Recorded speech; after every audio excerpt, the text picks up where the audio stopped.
Joel Bauer. Ladies and gentlemen, Mr. Joel Bauer. Thank you, Joel Bauer. Joel Bauer. Joel Bauer has helped companies like IBM and AT&T. Please welcome back to the show, Joel Bauer. The stage is yours. Mr. Joel Bauer. Tony Robbins was kind enough, and this is with no money as a motivation, saying that I reinvented the technology of persuasion and influence, and I disagree. Let me tell you right now, let me just cut to the chase, the secret to everything, the secret to getting what you want, is arousing childlike curiosity. And that is precisely what I did with the technique that I used earlier, where I opened this book, I didn't make a big deal about it, flames shot out of the book, it's hot, it's happening, it's cutting edge. At the end of these few minutes we spend together, because it's going to fly right by, they will be able to present themselves in a way, if they're watching, in a way that is unforgettable, so that the first point of contact is the first point of impact. They literally become unforgettable, and someone wants to be with them, wants to be around them, whether it's professional or personal relationship. Second thing, they'll be able to persuade people who are resistant, who normally wouldn't give you the time of day. And the third and final payoff is, what's the point of presenting yourself in a way that's unforgettable? What's the point of persuading those who are resistant if you can't preserve with integrity those nurtured relationships? There are only two reasons that people ever lose a relationship in life: apathy and neglect. Everyone out there has something that they love to do, and the question is, are they doing it? I identified years ago when I was 7 years old. My grandfather took me to a magic store, Jack Shannon in Philadelphia, and Jack said to me, "How much money is in your pocket?" And this is the first day I met him. And I said, from my birthday, and people gave me some money, I have about $12. That's a long time ago. I'm 44 years old. I was six and a half years old.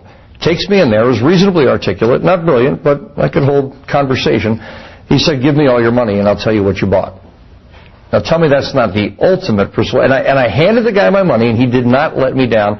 Jack Shannon literally said, "You're going to do this, this, and that." He taught me miracles, and really what he taught me was, he taught me how to take nothing and turn it into something quite spectacular. Is that everyone out there watching today can do exactly what I've done, because really there's nothing special about me other than my choices. I don't believe life is about having this incredible energy or this charisma or these special skill sets. I believe it's about making really elegant choices. You gather these. Our first point of contact is the point where we are forgotten. Most people are not memorable. They are forgettable because, in fact, they do what everyone else has done around them. Here's an actual business card from one of the gentlemen that works here at the television station that we're at. And here's your business card, the same size as his. I'm going to make a very important point. Here's a woman that works with you, one of your assistants here on the show, a lovely woman, also a therapist in her own right. And here's a retail store with some information on the back. These are just taken from, right? I didn't set this up, didn't bring them to the show. Right. All these cards are the same size. And we're talking today about personal branding. We're talking about becoming unforgettable and memorable from the first point of contact. So what is the biggest problem with these cards? They're the same size, they have the same density, the same mass, they have the same ink on them. I mean, this one is thermographic, this is heat raised, this one is done on a computer and laser printed out. In fact, this is why we're forgotten, because we don't think about the tools that we use. I'm not talking about our communication, the things that represent us. Right. Everyone can have a sense of brand. Take a look. Here's what happens with these business cards. Rubber band goes around them, and they end up in that magic drawer du jour, right above the garbage can. A woman will file them for 7 years, a man for 7 minutes. I am wrapped like a package at Christmas time. It's not a bow for me, it's a suit. And you've made choices here. You said, my grandfather taught me a principle, it's called the 4-4-4. It takes 4 seconds longer to put yourself together in the morning. It's 4 degrees warmer when you're wearing a blazer. And you get 4,000% greater response. And he demonstrated this. This is not a theory. I learned this very young. By the time I was 9 years old, I knew that I should put myself together. Kind of like a geek, I would always dress up, even for school. But I noticed that I was treated differently through life no matter where I went. And my grandfather was treated differently. Packaging is everything. You see, the problem is, are we judged by our content, or are we judged by our wrapping in the first 4 seconds? Initially, the wrapping. The wrapping of the package. And most people don't realize that. See, your business card is your wrapping. I want to give them something that represents who I am. I want it to say, this is who I am. And so take a look at my card versus the average card. It's not expensive, by the way. As a matter of fact, they're just hand cut. Anyone can do it in their home. But take a look at the card because it brands the only thing you have. You see all those other business cards, including yours, and I don't mean to be mean here, but your card is missing the most vital thing that you have, which is the representation of who you are. Your brand is you. If I go to your website, I want to meet you. And so the closer I come to multimedia, hearing you, seeing you, getting a feeling for your emotional content and how you care about me and how you're going to nurture me and guide me, that's what's going to create a relationship for me long term. Everyone has to have a guarantee. And if anyone out there is saying right now, well, this sounds very superficial and this has nothing to do with me, then they're fools.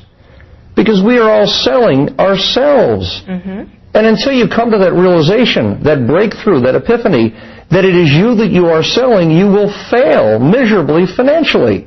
People are buying you. They don't buy what you have to sell unless they bought into you, unless they trust you. And trust is the most vital thing that we own. That's the real gift, the gift of trust. But you have to trust yourself. See, crowds guaranteed. You have to feel like you can produce that. You have to know deep inside your gut that this isn't BS, that you can do that. What do you guarantee? Well, guaranteeing is hard. I mean, guarantee? What do I guarantee? I know what you guarantee. Well, I guarantee I'll care. I'll guarantee I'm going to do my best job possible. Okay, that's a lot of words. I know, and it's all amorphous. How do you get specific? You guarantee emotions. Do I? Well, wait a minute. If you said in the inside of your business card... Sherry guarantees emotions. No, emotions guaranteed. You would have set me up. That's the entree for the 5-star meal. The gentleman in the studio here that I'm looking at on this particular camera, he guarantees vision. He guarantees resolution. He guarantees image. So he would play with that, and he would come up with his guarantee. When you say emotions, I would then say, what does that mean? That's what you want. See, the key is not to just throw it out there. It's to get people into a conversation where they want to know what you have. Most people in sales use what we call a USP, which is a unique selling proposition. That's your 15-second elevator pitch. And it's all wrong. I'll tell you why it's all wrong. And I'll explain it right now. Let's just take the example of the real estate agent for a moment here. Ask me what I do for a living. What do you do for a living?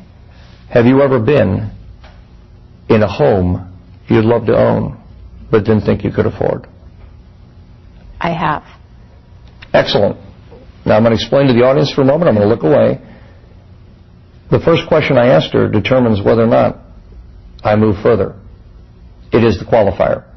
You need to make sure that they are credible. Never ask someone for a yes that's not qualified to say yes. Basic qualification is you don't spin your wheels now. So in 10 seconds, they already qualified you. If I was a real estate agent, which I'm not, I just pulled that out of thin air. I said, have you ever been at home you'd love to own, didn't think you could afford? What have we really determined here? Now, this is a formula.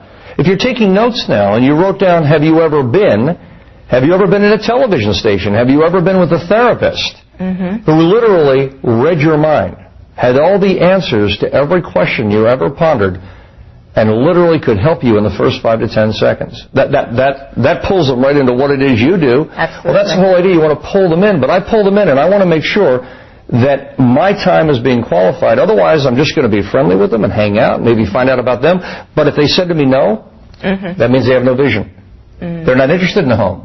If they have no vision, they're not ready to buy. I'm not going to take them out, spin my wheels, spend money on gasoline. Right. I'm not going to take them out for a bite, give them my expensive materials. Make sense? Yes. So have you ever been at a home you love to own, didn't think you could afford? They said yes, and now you say, I would love, absolutely adore, hearing you describe in detail the home you'd love to own, didn't think you could afford.